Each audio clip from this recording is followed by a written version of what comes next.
Hello viewers, মই আজি chicken বনাব লৈছোঁ। মই তেলত পিঁয়াজ দি দিছোঁ, দুটুকুৰা মই তেজপাতো দি দিছোঁ। এতিয়া পিঁয়াজখিনি অলপ ৰঙচুৱা হ'লে, মোৰ পিঁয়াজখিনি ৰঙচুৱা প্ৰায় হৈছে। এতিয়া মই ইয়াতে চিকেন দি ল'ম আৰু চিকেনত মই অলপ আদা নহৰু আৰু হালধি নিমখ একেলগে দি লৈছোঁ। এতিয়া মই চিকেনখিনি দি দিলোঁ।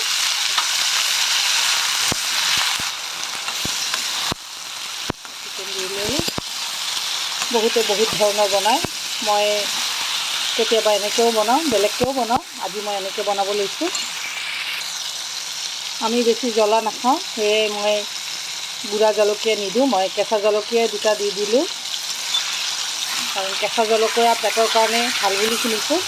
সেই কেঁচা জলকীয়াই মই বেছি ৰান্ধোতে দিওঁ।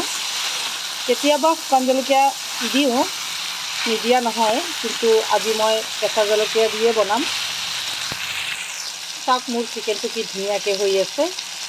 ইয়াতে মই অলপ মোৰ চিক্ৰেট মছলা, যিটো মই ঘৰতে ৰেডি কৰোঁ, এই মছলাটো 1 চামুচ দি দিলোঁ আৰু অকণমান দিম। এতিয়া মই অলপ গৰম পানী দি দিলোঁ সিজিবলৈ। মোৰ চিকেন প্ৰায় হৈ আহিছে।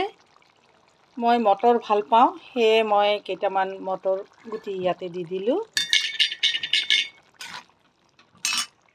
মোৰ চিকেন কাৰী হৈ গ'ল। আপোনালোকেও বনাই চাব এনেকৈ মোৰ দৰে।